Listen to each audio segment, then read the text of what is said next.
Midwife Remy, ano ba yung water birth delivery? Hi ma'am! Ang water birth delivery, isa rin tong normal birth delivery, pero ito ay ginagawa sa water birth pool na merong warm water. Pwede rin sa bathtub?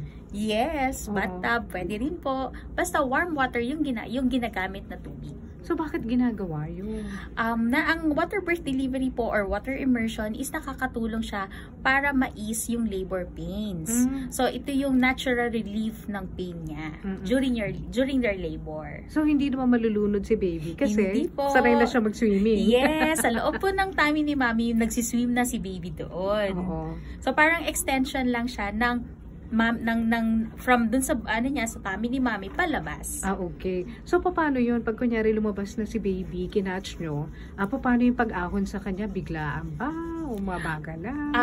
Mabagal lang po, tapos kukunin siya ni mami. Mismo si mami ang kukuha at ilalagay dito sa dibdib ni mami. Okay, pero hindi pa puputulin agad yung hindi pa rin puputulin yung umbilical cord. Syempre, hihintayin pa rin po na mawala yung pulsation ng cord.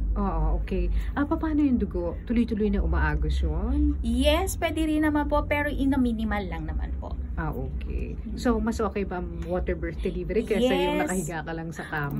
Marami na po ang